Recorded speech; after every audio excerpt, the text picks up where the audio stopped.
আসসালামু আলাইকুম ওয়া রাহমাতুল্লাহি ওয়া বারাকাতুহু। আজ তোমাদেরকে আমি হাতে মাখা ডাল বানিয়ে দেখাবো। ডাল তো অনেকজনে অনেক রকমভাবেই খাও, তাই আমি তোমাদেরকে বলবো আমার ডালের রেসিপিটা একবার বানিয়ে তোমরা দেখতে পারো। তাই আমি 150 গ্রামের মতো ডাল দুবার তিনবার করে পানি দিয়ে পরিষ্কার করে ধুয়ে নিয়েছি। এরপরে আমি ডালটাকে একটা কড়াইয়ের মধ্যে ঢেলে দিলাম। এরপরে আমি এখানে নিয়েছি দুটো তিনটে পেঁয়াজটাকে আমি একটু মোটা মোটা করে কেটে নিয়েছি। এই ডালটাই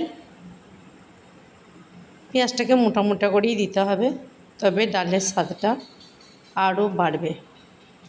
আর কিছুটা নিয়েছি রসুনটাকেও আমি কুচি কুচি করে কেটে নিয়েছি। এরপরে আমি হাত দিয়ে ডালটাকে মেখে নিলাম। এখানে আমি দিয়ে দিয়েছি অল্প পরিমাণ তেলটাকে অতি অবশ্যই ডালের সঙ্গে দিয়ে দিতে হবে। এখানে কোনো রকম পানি ব্যবহার করা হবে না।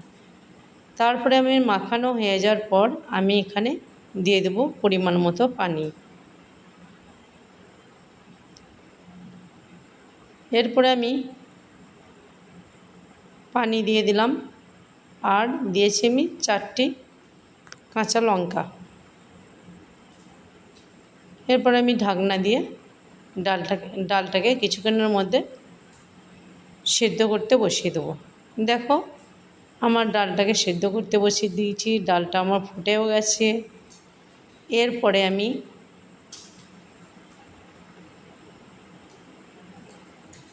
একটা লাকড়ির সাহায্যে ডালটাকে আমি নেড়ে চেড়ে একটু ঘেঁটে নেব।